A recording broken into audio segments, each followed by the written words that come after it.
안녕하세요. 내가 하고 싶은 이야기는 오늘의 주제는 이영훈 교수의 환상의 나라에 대하여입니다.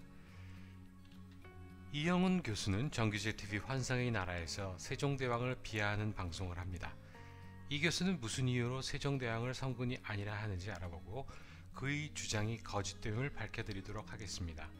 이 교수의 세종대왕 관련 방송은 30분 정도였는데 그 모든 내용을 한 번에 다 반박을 한다면 너무 긴 방송이 될 듯하여 짧게 잘라서 여러 번에 나누어 그의 거짓됨을 밝혀드리겠습니다.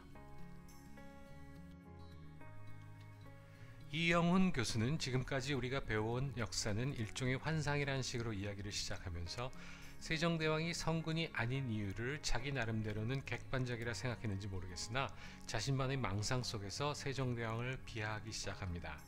15세기 임금의 통치 행위를 21세기의 잣대로 평가를 한다면 이 세상에 성군이 있을 수 있을까요? 주변국들을 침략하고 약탈하고 괴롭혔던 로마의 시저와 몽고의 징기스칸은 살인마, 제국주의자, 노예들의 삶을 피폐하게 만든 폭군, 뭐 그런 식으로 역사책에 쓸 사람이 있을까요? 그런데 이 교수는 세종대왕을 그런 식으로 비하합니다. 근데 과연 그렇게 우리 대한민국의 국민들이 21세기 오늘날에도 존경할 만한 성군인가 하는 것에 대해서 저는 오랫동안 의문을 가져왔습니다. 그 첫째 이유는 세종 때에 그 양반 노비 신분 제도가 확립이 되었다 하는 바로 그 이유 때문에 그렇습니다.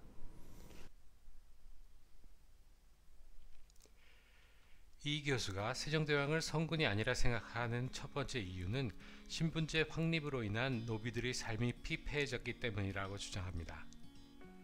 수많은 업적을 남긴 임금이 그 시대 세계 어느 곳에서나 존재했던 노비제도 때문에 그 노비들을 호의호식시켜주지 않았다고 성군이 아니라고 주장하는 사람이 제정신으로 보이시나요? 그 이유 때문에 그렇습니다. 이 조선 왕조가 남긴 여러 가지 그 자료들을 보면요, 왕조실록을 비롯해서 지금 서울대학교 교장각에서 소장하고 있는 호적 자료를 보면은 호적에 등록된 인구의 한 40%.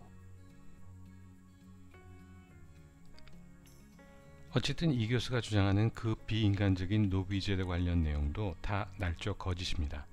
이 교수는 왕조실록 규장각 호적자료 등을 들먹이면서 조선시대 노비가 전체 인구의 40%라고 천연덕스럽게 거짓말을 합니다. 왜 거짓말이라고 단정하냐고요? 현존하는 호적자료에는 조선시대 노비 인구가 40%라는 자료가 없거든요. 이 교수는 조선 초 노비 인구가 40%가 되지 않는다는 자료가 없다는 이유로 그냥 자신이 어떤 숫자를 말하던 반박한 사료가 없다는 자신감에 마구마구 찔러댑니다. 그런데 웃긴 것은 많은 뉴라이트 계열 인사들이 조선을 비하할 때 이 교수의 이 황당한 거짓말을 인용한다는 것이죠. 국립중앙박물관 소장 호적 문서에는 고려시대 작성된 문서 한 점과 모두 임진왜란 이후에 작성되어진 자료들이란 것입니다. 그러면 이 교수는 무슨 근거로 규장각 자료를 들먹이면서 조선시대 노비 숫자가 40%나 된다고 했을까요?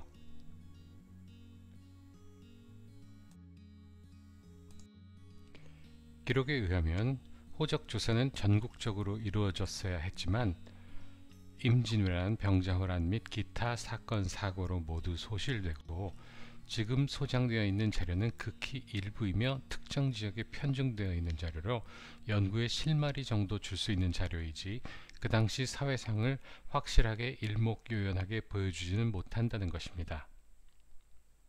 고려 왕조를 보면은 노비 인구가 그렇게 많지 않습니다. 제가 짐작할 때는 전체 인구의 한 5% 정도였고요. 그리고 노비가 조선 왕조처럼 신분이 세습되거나 그러지 않았습니다.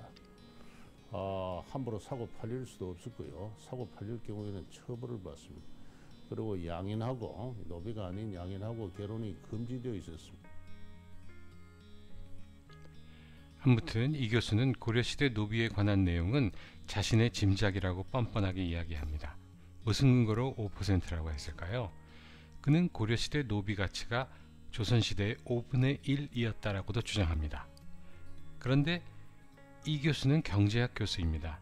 물론 공산주의에 심취해서 자유시장 경제에서 어찌 가격이 형성되는지 몰라서 그랬을 수도 있겠지만 노비의 인구가 5%밖에 안 되던 고려의 노비 가격이 인구의 40%나 되던 조선의 노비 가격의 5분의 1이라고 한다면 말이 됩니까? 노비의 공급은 무려 800%나 늘어났는데 노비의 가격이 500%가 올랐다. 어떻게 설명해야 보다 합리적일까요? 고려시대 때는 노비의 노동력이 필요 없었는데 조선시대 때에는 너도 나도 노비가 필요해졌다는 것이 맞는 설명일까요? 당연히 정상적인 설명은 고려시대가 조선시대보다 노비가 더 많았을 것이다 라고 해야 하지 않을까요?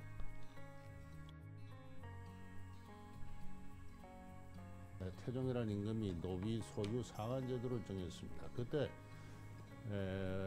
왕족들과 정일품은 300명, 그리고 차츰차츰 줄여서 정칠품에서 9품.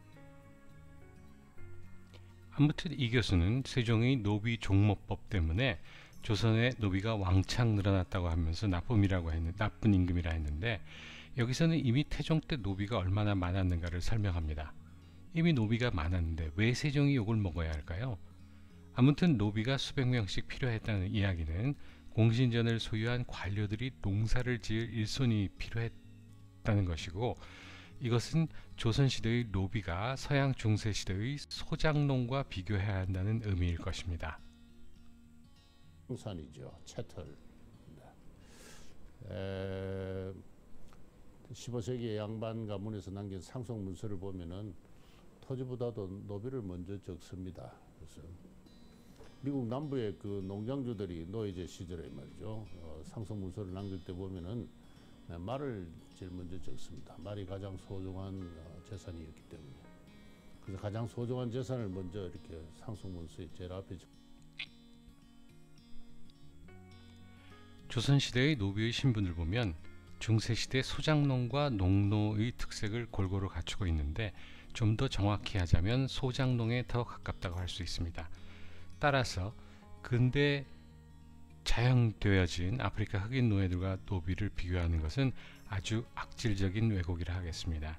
어쨌든 이영훈 교수가 주장하듯이 토지보다도 더 중요하게 여겼던 노비들을 함부로 죽이고 그랬을까요? 중요한 재산을 함부로 다루는 사람은 없습니다.